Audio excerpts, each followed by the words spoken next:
असतो मा सद्गमय तमसो मा ज्योतिर्गमय मृत्योर्माम् अमृतं गमय। ओम शांति शांति शांति।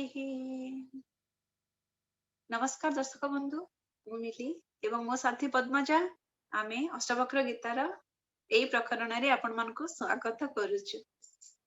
आज आमे चैप्टर 1 रो अंतिम द्वितीय श्लोक नबु 1920 हेले हम प्रथम चैप्टर टा सरी जिवो। ताले ए श्लोक रे कोन हेची अष्टवक्र माने आत्मस्वरूप को आहुरी स्पष्ट करबा को जाइकिना से जो साकार और निराकार रूपटा जोटा कि 18 नंबर श्लोक रे पद्मजा वर्णना करथिले, तो तार आहुरी स्पष्टीकरण पई दीटा एग्जांपल देचंती। ए दीटा श्लोक जो लास्ट दीटा श्लोक दीटा एग्जांपल रे ही सरुची, माने आत्मार साकार और निराकार रूपर एग्जांपल। 19 नंबर श्लोक रे देचंती दर्पण रे एग्जांपल आ 20 नंबर श्लोक रे देचंती घटर एग्जांपल। ताहले आसंतु 19 नंबर श्लोकटा बे करबा। जथैवादर्श मध्यस्थे रूपेन्तः परितस्तु सः तथैवास्मिन् शरीरेन्तः परितः परमेश्वरः।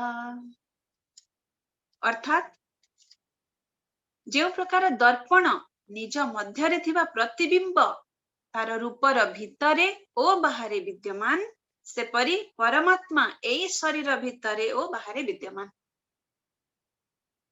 आमे जेमति कहले कि से दर्पण रे एग्जांपल टा नेचंती, आमे दर्पण रे एग्जांपल टा नबा। अष्टवक्र कोन कहचंती कि माने आत्माटाई शरीर भितरे आ बाहरे दुई आडे अवस्थित। दर्पण रे जेमति दर्पण रे जो प्रतिबिंब अछि ता भितरे भी जेमति दर्पण अछि आ बाहरे भी अछि, ठीक सेमति। एग्जांपल सपोज मो सामने रे दर्पण अछि, मु दर्पण सामने रे ठिया हिची, दर्पण रे मु कोन देखुची मोरा प्रतिबिंब। त माने मो प्रतिबिंब ता कोठी प्रतिफलित होची दर्पण रे। दर्पण रे जेतकी एरिया रे मोर प्रतिबिंबटा प्रतिफलित होउची तार बाहरे भी मो पछपटे जो फुलदानी अछि, मो पछपटे कांथ अछि, सेटा भी प्रतिफलित होची। ताले दर्पण सेठी भी प्रेजेंट अछि। दर्पण मो प्रतिबिंब बाहरे भी प्रेजेंट अछि, से सेटा को भी रिफ्लेक्ट करूची, कांथ को रिफ्लेक्ट करूची, फुलदानी को रिफ्लेक्ट करूची।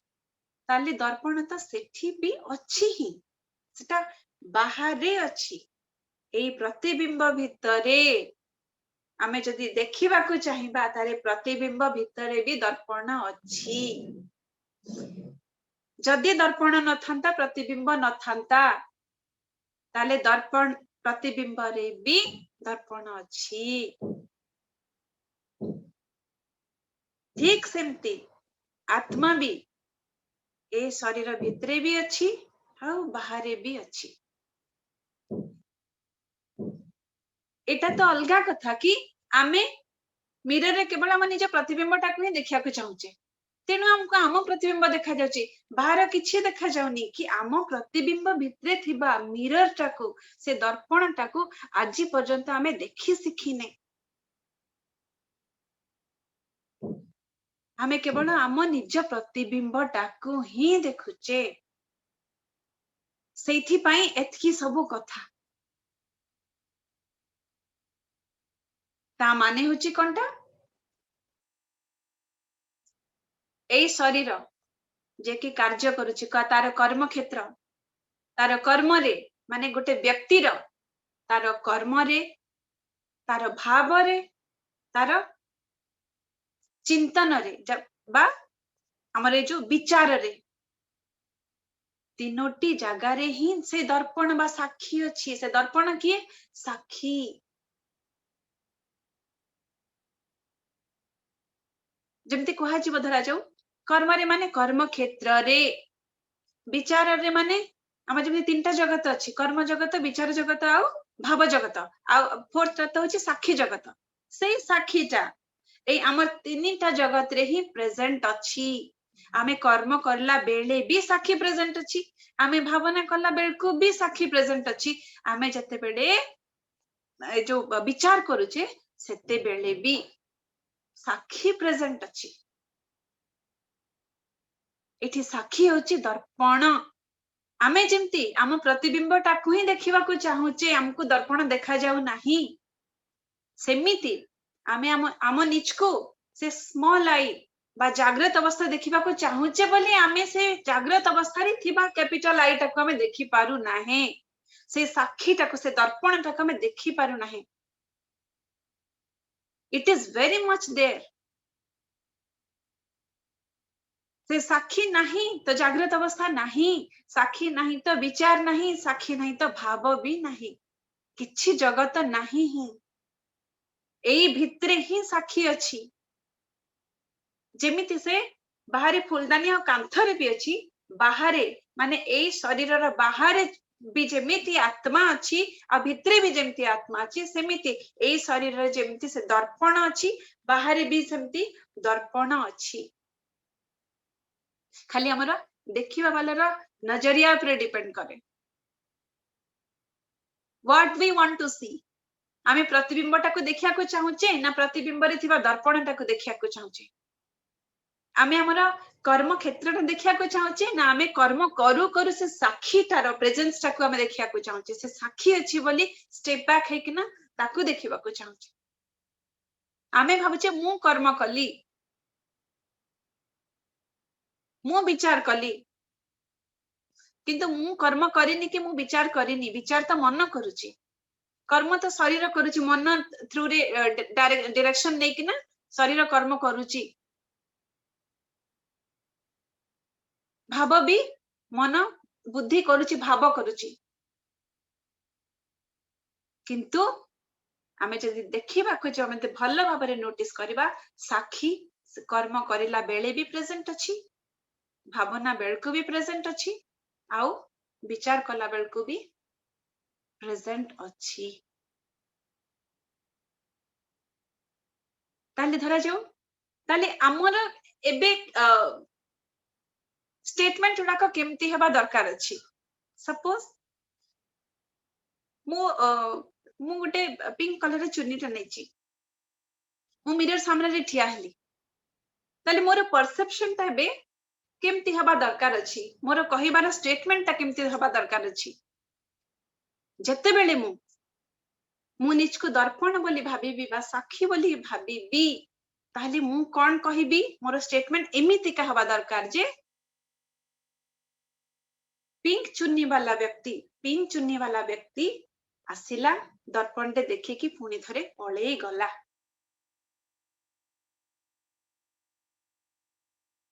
जदि मु निजको व्यक्ति बोली भाबुची ताहले मोर स्टेटमेंट केंती हबो मु ही से पिंक चुन्नी वाला व्यक्ति मु ही से पिंक चुन्नी वाला व्यक्ति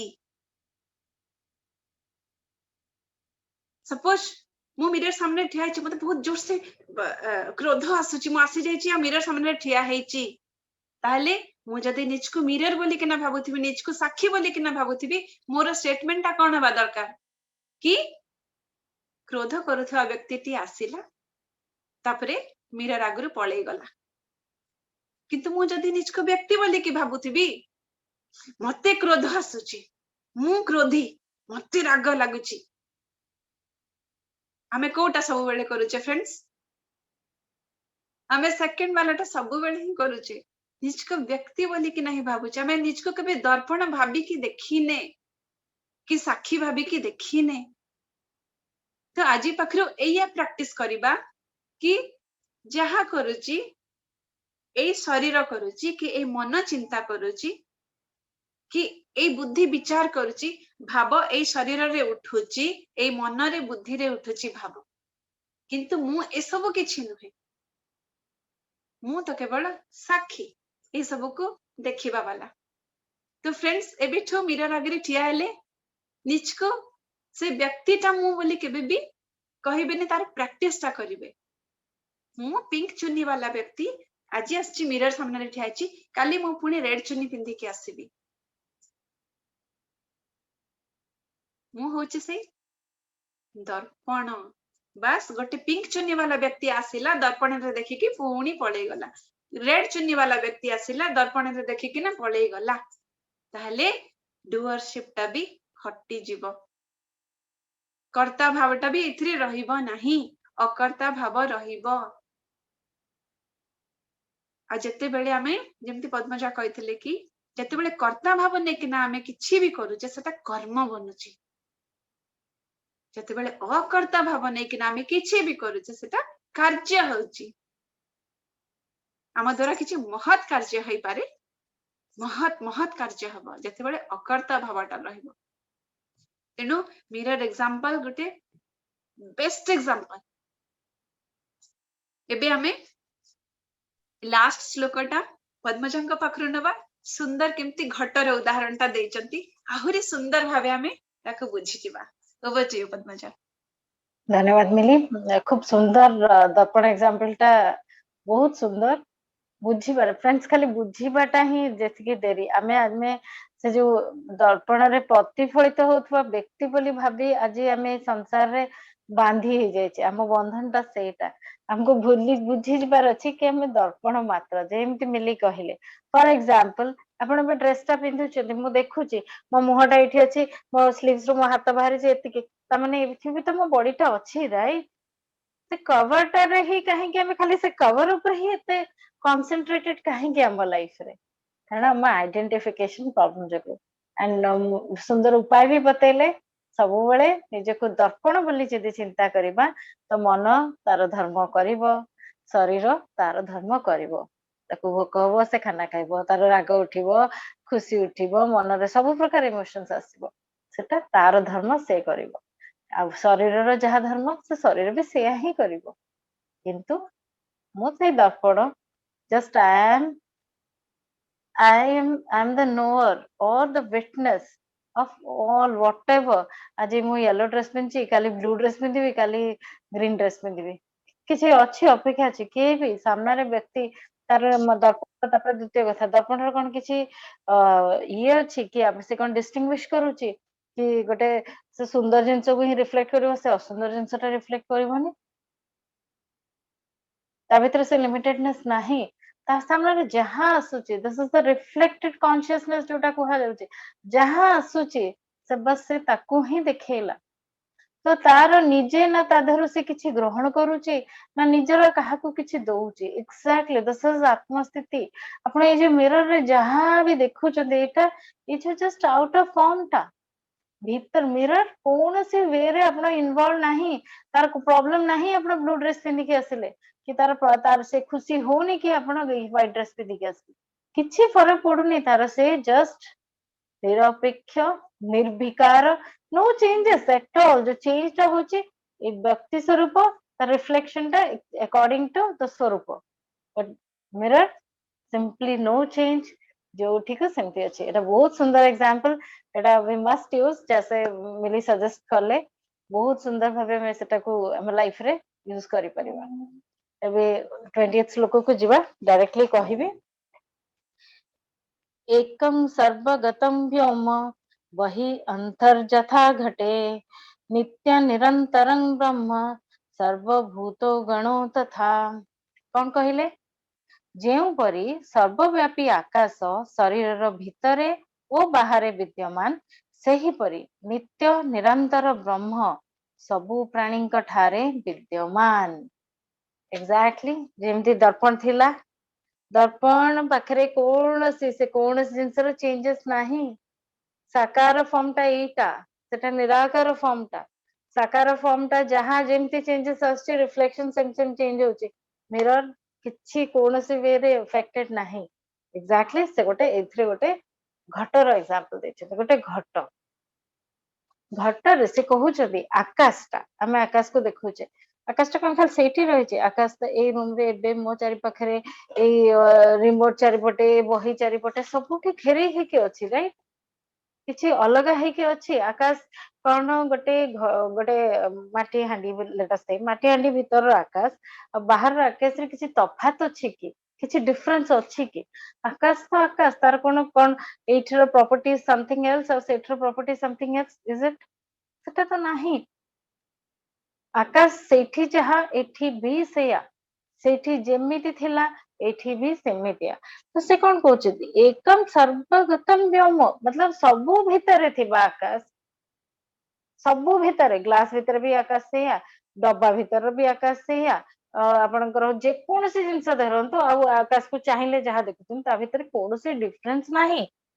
ବହିର୍ ଅନ୍ତର ଯଥା ଘଟେ, ମାନେ ଯୋଉ ହାଣ୍ଡିର ବାହାରେ ଯାହା ଭିତରେ ବି ସେଇଆ। ତାପରେ କଣ କହିଲେ, ନିତ୍ୟମ୍ ନିରନ୍ତରମ୍ ବ୍ରହ୍ମ, ବ୍ରହ୍ମ ହିଁ ହଉଛି ନିତ୍ୟ, ସବୁବେଳେ ପରମାନେଣ୍ଟ ଏଣ୍ଡ ନିରନ୍ତର, କନଷ୍ଟାଣ୍ଟ, ସତ୍ୟ ଆଉ constantly, that is the truth. ସେ ସବୁ ଭୂତ ଗଣ ଯାହା ଅଛି ଏଠି, ସର୍ବଭୂତ ଗଣ ମାନେ ୟୁନିଭର୍ସ ରେ ଯାହା ଏକ୍ଜିଷ୍ଟ କରୁଛି, ଏଭ୍ରିଥିଙ୍ଗ, ମାନେ ସବୁ କିଛି ଏଇ ବ୍ରହ୍ମର ଅଭିବ୍ୟକ୍ତି ମାତ୍ର। ଯେମିତି ଆକାଶ ସବୁ ଜିନିଷକୁ ଘେରେଇକି ରହିଛି, ଆମ ବ୍ରହ୍ମ ବି ଆମର, ଆମ ଚାରିପଟେ, ସମଗ୍ର ସୃଷ୍ଟିରେ ଚାରିପଟେ ଏଇ ବ୍ରହ୍ମ ଗୋଡେଇ ହେଇକିନା ହିଁ ଅଛି। ଆମେ ଯେହେତୁ ସୂକ୍ଷ୍ମ, ଯେହେତୁ ସେଟା ସ୍ଥୂଳ ନାହିଁ, ଆକାର ନାହିଁ, ତାକୁ ଆମେ ଦେଖି ପାରୁନେ। କିନ୍ତୁ once you realize it, ସେ ମିରର ଏକ୍ସାମ୍ପଲ କୁହନ୍ତୁ କିମ୍ବା ଘଟ ଏକ୍ସାମ୍ପଲ କୁହନ୍ତୁ, ଦିଟା ଜାଗାରେ ଦେଖନ୍ତୁ ସୁନ୍ଦର ଭାବରେ, ଏଭ୍ରିୱେୟାର ଦ ନିରାକାର ଫର୍ମ ଆଣ୍ଡ ସାକାର ଫର୍ମ, ଯୋଉଟା ଆମର 18 ଶ୍ଲୋକରେ ଥିଲା, ନିରାକାର ଫର୍ମ, ନିରାକାର ଜଗତକୁ ସତ୍ୟ ଜାଣିଦେଲେ ଆମେ, ସାକାର ଜଗତକୁ ଯଦି ମିଥ୍ୟା ଜାଣିଦେଲେ ପୁନର୍ଜନ୍ମ ଆଉ ହବାର ନାହିଁ। ଏକ୍ଜାକ୍ଟଲି ଏଇ ଦିଟା ଯାକ ଏକ୍ସାମ୍ପଲ ରେ ସେଇ ଜିନିଷ ହିଁ ତ କହୁଛନ୍ତି। ଯେତେବେଳେ ଆପଣ ମିରର ହେଇଗଲେ କିଛି ଫରକ ପଡୁନି, whatever it comes, ଯାହା ଆସୁଛି ଆସୁଛି, ଯାହା ଯିବ ଯିବ, ମୁଡ୍ ଚେଞ୍ଜେସ୍ ଆସିଲା ଦେଖିଲେ, ଆପଣ ଦେଖିବାକୁ ଗଲା। ଘଟରେ ସବୁ ଜିନିଷରେ ଏଭ୍ରିଥିଙ୍ଗ, ଆପଣଙ୍କ ଆରାଉଣ୍ଡ ସରାଉଣ୍ଡିଂ ରେ ଯାହା ଦେଖୁଛନ୍ତି, ଏଭ୍ରିଥିଙ୍ଗ ଇଜ ମ୍ୟାନିଫେଷ୍ଟେଡ ଏଇ ବ୍ରହ୍ମରୁ ହିଁ ସୃଷ୍ଟି। ତ କୌଣସି ଜିନିଷରେ କିଛି ଚେଞ୍ଜେସ୍ ନାହିଁ, ମାନେ ଯେମିତି ଆତ୍ମାଟା ସବୁ ଜୀବଙ୍କ ଭିତରେ ରହିଛି, ଜୀବନ ରୂପରେ ବିଦ୍ୟମାନ ଅଛି, ରାଇଟ୍। ଫର ଏକ୍ସାମ୍ପଲ, ଆମେ ଯଦି ମୋର ଏଇ ବଡିଟା ଯଦି ସବୁବେଳେ ପରମାନେନ୍ସି ରହିବାର ଥିଲା, ତ କାଲିକୁ ମୋ ବୁଢୀ ହେଇଗଲି ଯେତେବେଳେ, ମୋର ହାର୍ଟ ଚେଞ୍ଜ କରିଦେଲେ, ଟ୍ରାନ୍ସପ୍ଲାଣ୍ଟ କରିଦେଲେ, କିଡନୀ ଟ୍ରାନ୍ସପ୍ଲାଣ୍ଟ କରିଦେଲେ, ସବୁ ଟ୍ରାନ୍ସପ୍ଲାଣ୍ଟ କରିଦେଲେ, ମୁଁ କଣ 1000 ବର୍ଷ ବଞ୍ଚିଯିବି? ମୋର କଣ 1000 ବର୍ଷ ମୋର ଆୟୁଷ ହେଇଯିବ? ଆମେ ତ ଜାଣିଛେ ମାଇକେଲ ଜ୍ୟାକ୍ସନ ବିଷୟରେ ବହୁତ ଥର ହ୍ୱାଟ୍ସଆପ ମେସେଜେସ୍ ବି ଆମେ ପଢିଛେ କି ସେ 150 ଡାକ୍ତର ରଖିଥିଲା, 24 ଘଣ୍ଟା ତାକୁ ଅଣ୍ଡର ଅବଜରଭେସନ ଥିଲା, ତାର ସ୍ଲାଇଟେଷ୍ଟ ବ୍ଲଡ ସୁଗର ଚେଞ୍ଜ, ସ୍ଲାଇଟେଷ୍ଟ ତା ବଡିର ଚେଞ୍ଜ ବି ରେକର୍ଡ ହଉଥିଲା। କିଛି ଟ୍ରାନ୍ସପ୍ଲାଣ୍ଟେସନ ଦରକାର ଥିଲେ ବି ସେ ବି ଲୋକ ଡୋନର୍ସ ବି ରେଡି କରିକି ରଖିଥିଲା, କିଛି ବି ଯଦି ମାନେ ପରଫେକ୍ଟ ମ୍ୟାଚ୍ ଗୁଡାକ। ବଟ୍ ଦେନ୍ କଣ ସେ ବଞ୍ଚିଗଲା କି? ସେ ସବୁ ଯାହାର ଏବେ ଆମେ ଦେଖୁଛେ, ଆମେ ମେଡିକାଲି ଆମେ ବହୁତ ଦେଖୁଛେ, ବହୁତ ଟ୍ରାନ୍ସପ୍ଲାଣ୍ଟେସନ ହଉଛି, କିନ୍ତୁ ସେଟା କେତେବେଳେ ହଉଛି? ଯେତେବେଳେ ଆତ୍ମା ସେ ଶରୀରରେ ଅଛି। କିନ୍ତୁ ଯଦି ୱାନ୍ସ ଆତ୍ମା ଛାଡିଦେଲା, ସେ ଶରୀରରେ ଆପଣ ସବୁ ଟ୍ରାନ୍ସପ୍ଲାଣ୍ଟ କରିଦିଅନ୍ତୁ, ଚାଲିବାର ଅଛି? ସେ ଚାଲିବାର ନାହିଁ ଫ୍ରେଣ୍ଡସ୍। ତ ଏକ୍ଜାକ୍ଟଲି ସେ ଯୋଉ ଆତ୍ମା ବାହାରି ଗଲେ ତାର କିଛି ଭ୍ୟାଲ୍ୟୁ ନାହିଁ। ସେମିତି ଯୋଉ ଆକାଶ, ଘଟ ବା ଯୋଉ ଆକାଶଟା, ସେଇଥିରେ ମୁଖ୍ୟଟା କଣ? ଆତ୍ମତତ୍ତ୍ୱ। ଯୋଉ ଘଟାର କିଛି ଇମ୍ପୋର୍ଟାନ୍ସ ନାହିଁ, ଘଟ ଭିତରେ ବାହାରେ ବି ଆକାଶ, ଭିତରେ ବି ଆକାଶ, ଘଟ ଭାଙ୍ଗିଦେଲେ ବି ଆକାଶ, କିଛି ଫରକ ପଡୁନାହିଁ। ତ ଏଇ ଯୋଉ ଡିଫରେନ୍ସଟା ହିଁ ଖାଲି ଆମକୁ ସେ ଜାଣିବା କଥାଟା କିଛି ନାହିଁ ଡିଫରେନ୍ସ ବୋଲି ହିଁ ଏଥିରୁ ଲର୍ଣ୍ଣିଂଟା ହଉଛି ଏତିକି। ତ ଆମେ ତ ପ୍ରଥମ ପ୍ରକରଣର 20ଟା ଶ୍ଲୋକ ଆମେ କଲେ ଏଇ ପର୍ଯ୍ୟନ୍ତ। ତା ଭିତରେ ଆମେ ଆସନ୍ତୁ ଗୋଟେ ଛୋଟ ରିକ୍ୟାପ ନେଇଯିବା, କଣ ଏକ୍ଜାକ୍ଟଲି କହିଛନ୍ତି ଏତକ ଶ୍ଲୋକ ଭିତରେ। ମୋଟାମୋଟି ସବୁ ଶ୍ଲୋକକୁ କଭର କରିବିନି, ଖାଲି ଯୋଉ କେତେଟା ଇମ୍ପୋର୍ଟାଣ୍ଟ ଜିନିଷ ଜଷ୍ଟ ଲେଖି ରଖିଛି ଆପଣଙ୍କ ସାଙ୍ଗରେ ସେୟାର କରୁଛି। ଫାର୍ଷ୍ଟ ଆମର ଲର୍ଣ୍ଣିଂ ହଉଛି ଆତ୍ମା ଏବଂ ପରମାତ୍ମା ଏକ। ଏଟା ଆମେ ଆଗରୁ ବି ଡିସ୍କସନ କରିସାରିଛେ। ଆକୁ ପ୍ରାପ୍ତ ବା ପାଇବାର ଚେଷ୍ଟା ବ୍ୟର୍ଥ, କାରଣ ଅଲରେଡି ଆମେ ଆମକୁ ଆତ୍ମାକୁ ପାଇବାର କିଛି କରିବାର ନାହିଁ। କେବଳ ଅଜ୍ଞାନ ଦ୍ଵାରା ହିଁ ଆମର ଏଟା ବିସ୍ମୃତ ହେଇଯାଇଛି, ଭୁଲି ଯାଇଛେ ଅଜ୍ଞାନ ଦ୍ଵାରା। ଆକୁ କ୍ଲିୟର କେମିତି ହବ, ଆମକୁ ମନେ କେମିତି ପଡିବ ବା ସ୍ମୃତିରେ କେମିତି ଆସିବ? ଜ୍ଞାନ ଦ୍ଵାରା ହିଁ। ନେକ୍ସଟ ହଉଛି ଧ୍ୟାନ, ଯୋଗ, ଉପାସନା। ଏଗୁଡାକ କେବଳ ଆନ୍ତରିକ ସ୍ୱଚ୍ଛତା ପାଇଁ, ମାନେ ଆମର ଇଣ୍ଟରନାଲ ପ୍ୟୁରିଫିକେସନ ପାଇଁ।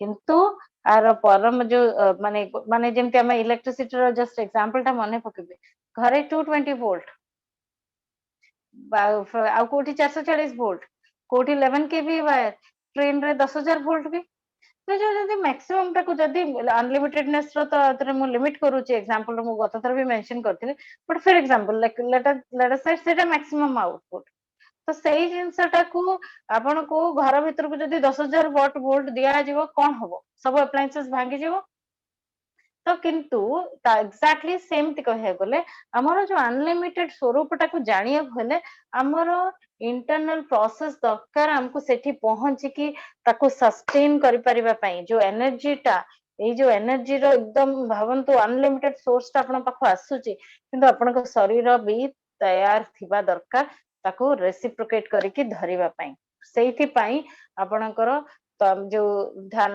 जोग जप तप जहाँ भी रही सेही सबु खाली आपणकर ए शरीर को रेडी करिया पई प्रोसेस ता यार आत्म स्थिति को पहुंचीबार आर कोनोसी रिलेशनशिप नाही जस्ट रियलाइज कले ताको धरी रखिबार कैपेसिटी रहया पई हमें जा भितरे निज भितरे ए जो प्रोसेस द्वारा हमें जीवा फ्रेंड्स किंतु तार लिमिटेशन होची जस्ट हमर नॉट फिजिकल बॉडी एक्जाक्टली हमर तीनटा जक देह जो हमें अगरु कथा हेचे हमर माने हमर स्थूल शरीर सूक्ष्म शरीर सब तकर क्लारिफिकेशन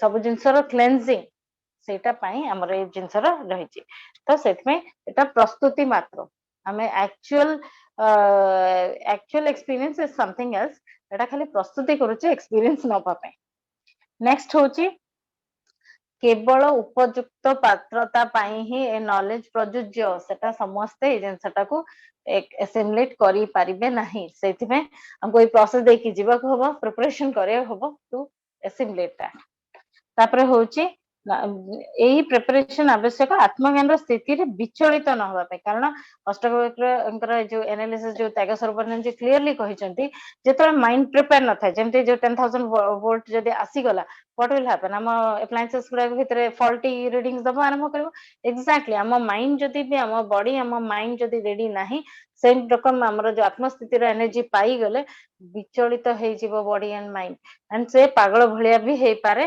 बेले बेले बहुत बहुत हेवी झटका भी आसी पारे शरीर को सेटा पई ए जो जिंसटा पई प्रॉपर जो माने प्रयुक्त माने हमको पर्याप्त चेष्टा करबा को हबो हम शरीर रो प्यूरिफिकेशन पई सो दैट हमें सेटा को विचलित न हे कि हमें सेटा को नै परिबा तत्व ज्ञान एही तत्व ज्ञानटा बुद्धि बा बुद्धि रो विषय नुहे कारण बुद्धि रो लिमिटेडनेस अछि दिस इज अनलिमिटेड नॉलेज एटा खाली अनुभव करिया विषय फ्रेंड्स आउ तत्व ज्ञान पुणी सुनी आत्मा परमात्मा भले फील हे पारे आपन को बट एक्चुअल जतो टाइम आसीबो अगेन आपण तळको खोली खोसी माने खसी आसीबे से जो कैपिटल आई रे भाबुथिबे आपण मो परमात्मा स्थिति रे अछि किंतु जदी प्रॉपर माने हमर प्रिपरेशन प्रॉपर नाही हमर पात्रत्व प्रॉपर नाही तो जतबेले सिचुएशन आसीबो आ क्षणिकने घटना घटी जाय एमती नहीं कि से आपन को बहुत टाइम दबो गोटे सेकंड रे ही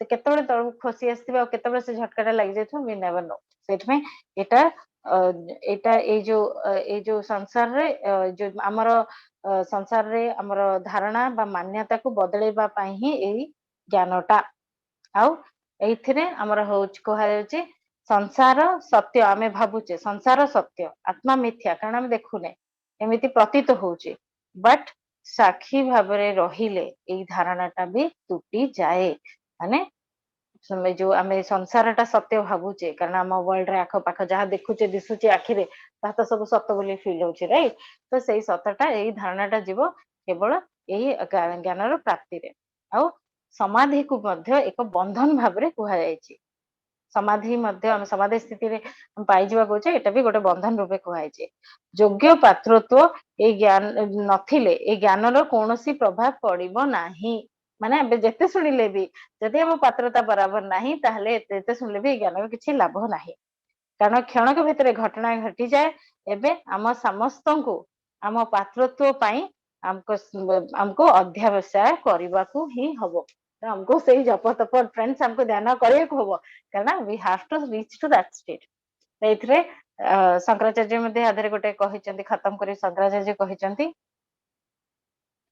ब्रह्म सत्यम जगत मिथ्या जीव ब्रह्मैव नापर तो जगत से जिनसटा को समस्ते टाइम टू टाइम बहुत लोक से जिनस आम सामना को बारंबार बारंबार आनी जो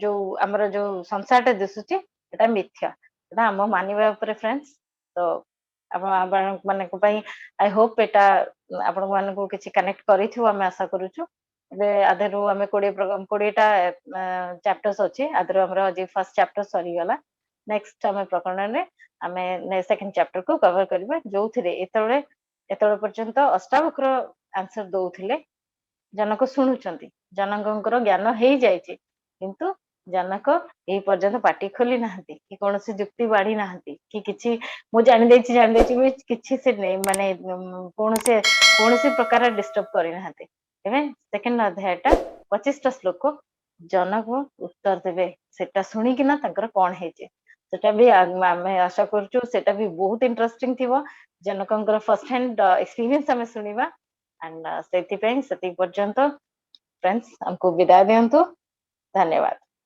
धन्यवाद नमस्कार।